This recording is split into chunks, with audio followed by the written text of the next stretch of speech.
मेरे बहुत ही प्रिय और बेहद सम्मानित साथियों, हृदय की असीम गहराइयों से अभिनंदन, बहुत बहुत हार्दिक स्वागत। साथियों, पहला सुख निरोगी काया को कहा गया है और ये इसलिए कहा गया है कि जब तक हमारी सांसें चल रही हैं, जब तक हम जीवित हैं इस पृथ्वी पर, हमारा ये नश्वर शरीर विद्यमान है, हम किसी भी सुख का उपभोग केवल तभी कर सकते हैं जबकि हमारा शरीर फिट हो, स्वस्थ हो। हम अपने नित्य कर्म भी तभी ठीक से कर सकते हैं जबकि हमारा शरीर निरोगी हो। हम सभी प्रकार के संसाधन जुटा करके दान पुण्य का काम भी केवल तभी कर सकते हैं जबकि हमारा शरीर बिल्कुल स्वस्थ हो।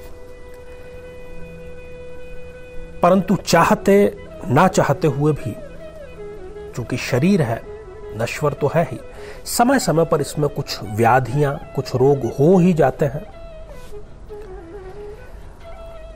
और जैसा कि सामान्य तौर पर होता है, जैसे ही हमें रोग की पहचान हो जाती है, हम सीधा डॉक्टर का रुख करते हैं। कुछ गलत भी नहीं है उसमें, परंतु कई बार, बल्कि कई बार क्या, ज्यादातर मामलों में यह पाया गया है कि डॉक्टर उस बीमारी की जड़ के बजाय इमीडिएट रिलीफ पर ध्यान देता है।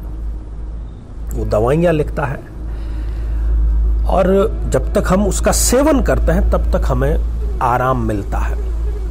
तो इस प्रकार के जो संकट हैं, क्योंकि एक सबसे बड़ी विडंबना यह भी है कि दुनिया में भूख से जितने रोग उत्पन्न नहीं होते, भूख से जितने लोग नहीं मरते, उतने ज्यादा खाना खाने से या गलत ढंग से खाना खाने से मरते हैं।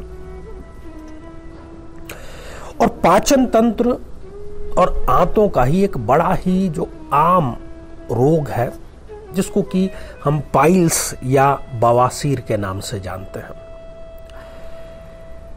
क्योंकि कमेंट के माध्यम से भी इस प्रकार के कई प्रश्न पूछे गए थे और अभी मेडिकल एस्ट्रोलॉजी पर बहुत वर्कआउट हो रहा है। इवन बिहार में तो एक जिला चिकित्सालय में बाकायदा जो डॉक्टर है वो पहले जन्म कुंडली का विश्लेषण करते हैं, ग्रहों की स्थितियां देखते हैं और उसके अनुसार ही, उसके अनुरूप ही वो दवाइयां प्रोवाइड कराते हैं। तो आज इस एपिसोड बनाने का जो सबसे बड़ा उद्देश्य है, हालांकि ये जो है एपिसोड, ये थोड़ा श्रृंखलाबद्ध आगे रहेगा क्योंकि जो रिसर्च है वो आगे से आगे जारी है। तो आप अपनी जन्म पत्रिका हाथ में लेकर के बैठिए और यदि आप भी इसी रोग से पीड़ित हैं, क्योंकि मैं पहचान के भी कुछ बिंदु आपको बतलाऊंगा, तो कुंडलियों का समीकरण और दूसरे सारे घटनाक्रम यदि एकदम ठीक बैठते हैं तो चाहे और कारण आपको समझ में आए ना आए, चाहे कोई उपाय आप पर कारगर हो ना हो, ये उपाय जरूर आपके ऊपर कारगर होंगे। तो साथियों, एक जन्म पत्रिका के माध्यम से हम इसको समझने का प्रयास करते हैं ताकि आपके लिए भी आसानी हो। जन्म पत्रिका के किसी भी भाव में किसी भी जातक के जब 3 या 3 से अधिक पाप या क्रूर ग्रह, जैसे कि राहु, केतु, शनि, मंगल या सूर्य, ये यदि युति करके बैठ जाते हैं तो खास तौर पर इनकी दशा और इनकी अंतरदशा में जातक को पाइल्स का सामना करना पड़ सकता है। अब इसका कारण क्या है? देखिए, जहां तक बात सूर्य की है तो वो अग्नि तत्व प्रधान है।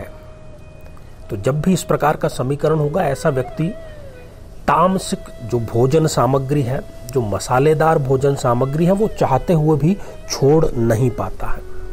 सूर्य अग्नि तत्व हो गए। मंगल जो है वो भी अग्नि तत्व प्रधान ही है।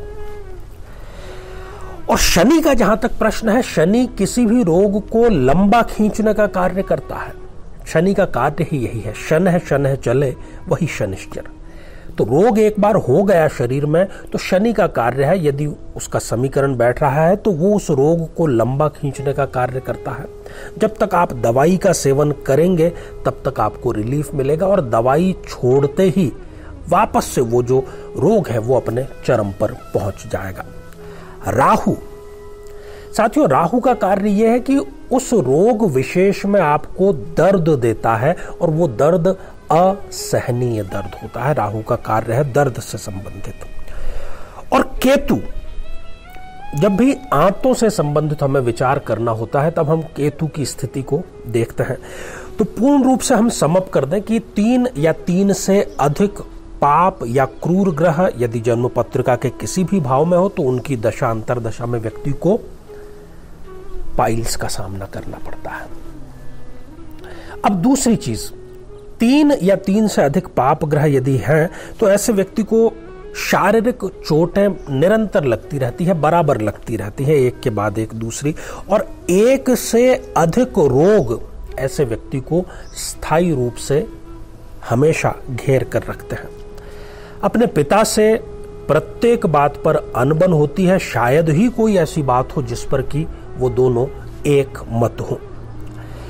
और ऐसे अपने मित्र जो शायद बचपन के दोस्त हैं, बहुत गहरी मित्रता है, इन ग्रहों की दशा अंतरदशा में ऐसे ही मित्र आपको धोखा देने का कार्य भी करेंगे।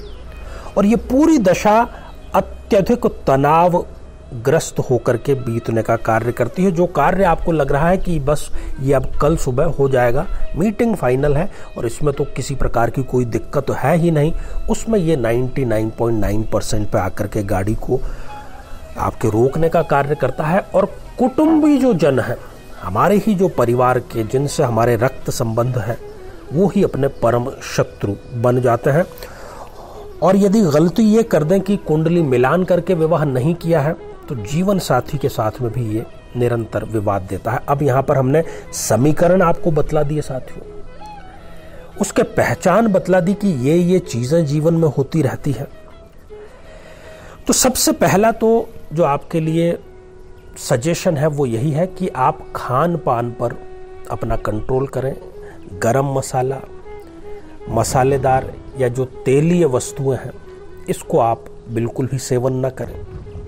साथियों, अब रोग भी हमें समझ में आ गया, उसका कारण क्या है ये भी हमने जान लिया। अब बात करते हैं इसके उपाय की। कोई दवाई आपको लगे न लगे और निरंतर ये रोग यदि आपको हो रहा है तो जो भी 3 या अधिक पाप या क्रूर ग्रहों की जो युतियां है आपकी जन्म पत्रिका में, आप समझ गए होंगे, मैं ये मान करके चल रहा हूं, उनके बीज मंत्रों से अभिमंत्रित जो जल है उसका सेवन प्रातः काल करने से केवल, मैं रिपीट कर रहा हूं जानबूझ करके, केवल 27 डेज, 27 दिन के भीतर भीतर ये जो रोग है ये जड़ मूल से नष्ट हो जाएगा और दोबारा इस जीवन में कभी भी आपको ये रोग दोबारा उत्पन्न नहीं होगा। ये अनुभव सिद्ध बात है, क्योंकि समस्या तो है ग्रहों की और हम डॉक्टर के चक्कर लगा रहे हैं, तो फिर हमें उसका समाधान कभी नहीं मिल सकता और स्थायी समाधान तो बिल्कुल भी नहीं मिल सकता। समाधान यहीं आपको मिलेगा। इसी रोग पर यह श्रृंखला जारी है। आज हमने एक कारण की बात की। यदि आपके परिवार में या आप स्वयं इस रोग से पीड़ित हैं तो ये श्रृंखला पूरी जरूर देखें और जो भी कारण है उसका कुंडली के अनुसार निवारण करें, क्योंकि यदि ग्रह और गोचर नहीं चाहेंगे तो रोग आपका ठीक नहीं हो सकता। हमारे इस शोध का लाभ जरूर उठाएं। आज केवल इतना ही।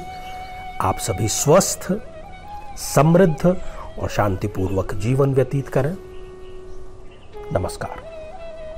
जीवन में किसी समस्या का सामना कर रहे हैं, जैसे कि शादी में देरी होना, पति पत्नी में मनमुटाव या तलाक तक की नौबत आ जाना, संतान का प्राप्त न हो पाना, नौकरी या धन प्राप्ति में बाधा आना, जीवन के प्रत्येक क्षेत्र में किसी न किसी प्रकार की बाधा आना, तो आज ही अपनी जन्म पत्रिका का संपूर्ण विश्लेषण करवाएं और पाएं समस्या से सदैव के लिए